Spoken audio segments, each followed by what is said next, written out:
평택의 고덕 신도시를 아시나요? 아마 이 영상을 보시는 분들은 평택 고덕에 이미 집이 있거나 평택에 집을 얻으려는 분들이실 것 같은데요. 이미 집이 있으신 분들은 평택 고덕 신도시에 대해 좋게 생각하실 거고, 집을 얻으려는 분들은 앞으로 전망이 어떤지 궁금해 하실 것 같습니다. 저는 2019년 평택 고덕 신도시 아파트를 매수했는데요. 당시 고덕 신도시는 미분양도 넘쳐날 만큼 분위기가 안 좋았습니다. 그만큼 전문가들 사이에서도 절대 투자하면 안 된다라는 의견이 있었죠. 당시 4억에 투자했던 아파트는 2년 만에 5억이 오른 9억 이상의 거래가 되고 있습니다. 이번 영상에서는 고덕 신도시에 대한 소개와 앞으로의 전망에 대해서 말해보려고 합니다. 저는 2019년도부터 평택 고덕에 투자해온 만큼 각종 커뮤니티와 단톡방에 가입되어 있고 항상 흐름을 주시해 왔었고, 부동산 투자로 성과를 내오고 블로그에 글도 써온 만큼 최대한 도움이 되는 정보를 담을 수 있을 것 같습니다. 평택의 고덕 신도시는 1호선의 왼쪽에 위치해 있는 국가에서 지정한 2기 신도시 중 하나인데요. 총 5만 4천 세대의 아파트가 계획된 정말 큰 신도시입니다. 이러한 신도시 아파트는 어떤 관점에서 봐야 할까 모르시는 분들도 많으실 텐데, 고덕 신도시를 투자자의 관점에서 한번 소개해 보겠습니다. 먼저 고덕 신도시의 가장 큰 특징은 삼성전자 또한 고덕 신도시 계획안에 포함된다는 점입니다. 삼성전자 부지는 약 120만 평으로 앞으로 삼성전자에서 약 177조 원을 투입한다고 합니다. 여기서 120만 평은 기존 삼성전자 반도체 사업장인 화성과 기흥 사업장을 합친 부지보다 더 크며, 177조 원이란 금액은 삼성전자 반도체 공장에 투자하면서 삼성전자 임직원은 물론 협력업체 사람들 또한 평택에 일자리를 갖게 됩니다.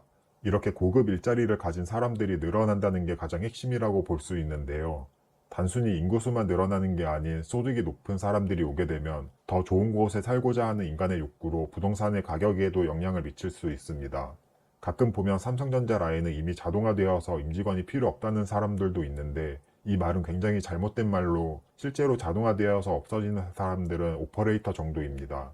삼성전자 반도체 사업부에서 가장 인력을 많이 필요로 하는 부서가 공정 엔지니어와 설비 엔지니어인데, 이 부서는 고덕 신도시에 지어지는 공장에 가장 많이 필요로 합니다. 특히 3교대와 특근으로 실질적인 연봉도 가장 많이 받는 엔지니어들이 오기 때문에 그 소득 수준 또한 더 높을 것으로 생각이 됩니다. 삼성전자가 고덕으로 오면서 반도체 설비 업체 또한 설비 유지 보수를 위해 고덕 신도시로 이동할 것이며, 이 반도체 설비 업체 또한 고연봉을 받는 사람들입니다. 심지어 반도체 제조에 관련된 재료 하나하나를 공급하는 업체 또한 들어오면 그 회사의 수는 상상 못할 정도로 많을 걸로 생각합니다. 이렇게 삼성전자 반도체 공장이 세계 최대의 규모로 들어오면서 고소득의 일자리 또한 많아지고, 그 일자리를 가진 사람들은 평택에서 가장 살기 좋은 고덕 신도시를 1순위로 오고 싶어 할 것입니다. 두 번째로 평택의 고덕 신도시가 완성되었을 때 모든 생활이 고덕 신도시 안에서 해결이 가능합니다. 신도시의 특성상 모든 인프라가 집중이 되는데요. 국제학교와 특목고, 시청과 각종 관공서, 호수와 공원, 상업시설, 예술의 전당, 박물관 등 문화시설까지 모두 계획이 되어 있습니다.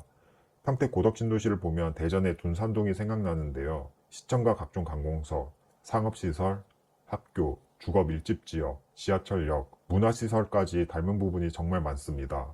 대전의 둔산동은 30년차 아파트가 최근 3배가 오를 만큼 완성된 도시의 입지만으로 아직도 대전에서 1급지로 자리 잡고 있습니다.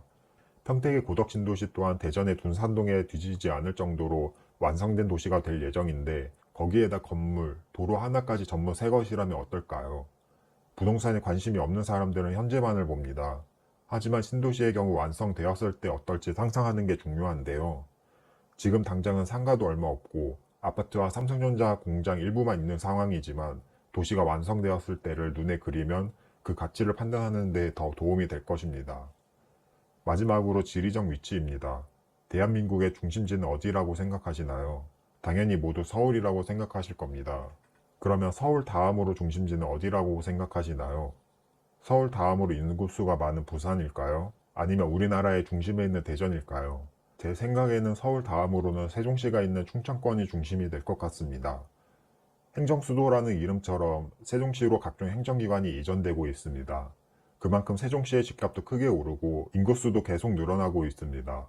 이렇게 정부가 세종시를 크게 키우면서 자연스레 세종시로 기관이 분산되고 있는데요. 여기에 자연스럽게 서울에서 세종으로 가는 교통 또한 개발되고 있습니다. 그러면 여기서 수혜를 입을 만한 지역을 생각해 봤습니다. 제 생각에는 서울과 세종의 지리적으로 거의 가운데에 위치한 평택이 수혜를 입을 것으로 생각했습니다. 또한 평택은 경부고속도로 라인에 있습니다. 경부고속도로 라인에 있는 것만으로도 우리나라의 핵심 교통망에 있다고 봐도 되고 그만큼 지리적인 입지가 뛰어납니다.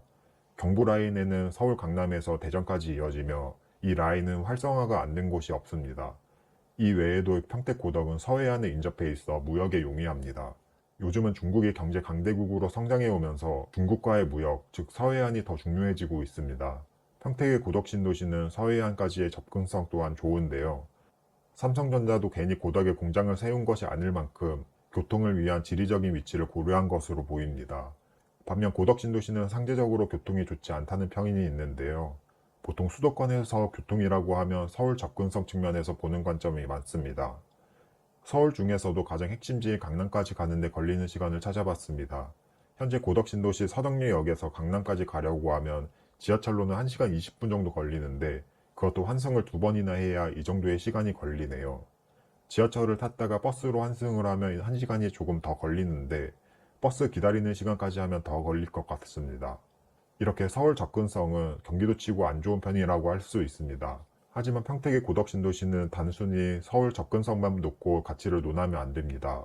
앞서 말했듯이 고덕 신도시에는 삼성전자 반도체가 최대 규모로 들어와서 자족 기능이 가능한 몇 안 되는 도시입니다. 제가 이전에 올린 영상 중 무조건 오르는 지방 아파트의 특징이라는 영상이 있는데요. 이 영상을 올린 이유는 지방의 아파트는 수도권의 아파트와 같은 기준으로 판단하면 안 된다는 취지에서 올렸습니다. 고덕 신도시 또한 엄밀히 말하면 수도권 아파트의 기준을 따르기보다 지방의 아파트 기준을 따른다고 보면 됩니다. 수도권의 경우 서울 핵심 지역인 강남, 종로, 여의도까지의 접근성이 중요한 반면 지방의 아파트는 교통보다는 양질의 일자리가 중요합니다. 고덕 신도시는 서울 핵심지로의 교통이 좋지 않고 출퇴근이 힘든 위치이지만 양질의 일자리 측면에서는 지방의 그 어떤 도시보다 더 좋은 이점을 가지고 있습니다. 서울 접근성 측면에 교통이 좋지 않은 건 단점이 될 수도 있지만 그만큼 서울 사람들이 출퇴근할 수 없기 때문에 평택으로 내려와야 한다는 점에서는 긍정적인 측면이 될 수 있습니다. 이제 마지막으로 평택 고덕 신도시의 전망에 대해 말씀드릴게요. 고덕 신도시의 최고 시세는 33평 기준 8억원 1차 아파트가 9억 8천에 거래가 되었습니다. 약 10억에 가까운 금액인데요. 과연 여기서 더 상승할 수 있을까요? 사실 아파트의 가격은 그 어떤 전문가라도 맞출 수 없을 것입니다. 그래서 저도 미래의 가격은 맞출 수 없다는 점을 밝히면서 지극히 제 개인적인 의견을 말씀드릴게요. 먼저 부동산 분위기가 지금과 같을 때와 하락장이 왔을 때로 나눠서 예상해 볼게요. 부동산 분위기가 꺾이지 않았을 때는 33평 기준 12억까지는 열려 있다고 생각합니다. 그 이유로는 먼저 현재 인프라가 갖춰져 있지 않는 상태인데도 9억 8천에 거래가 되었는데 점점 더 인프라가 갖춰져 가면서 가격이 오를 거라고 생각합니다. 삼성전자 반도체 공장도 3기가 공사 중으로 완성이 되면 일자리 또한 늘 거고 아파트의 수요로 이어진다고 봅니다. 그리고 2023년까지 거래가 가능한 아파트가 4개 단지밖에 없는데요. 고덕 신도시 1단계 아파트인 파라곤, 자이, 풍경채, 신한 아파트입니다. 나머지 2단계 아파트는 이제 입주를 시작해서 비과세 2년이 지나는 2023년 이후에야 제대로 된 거래가 가능합니다.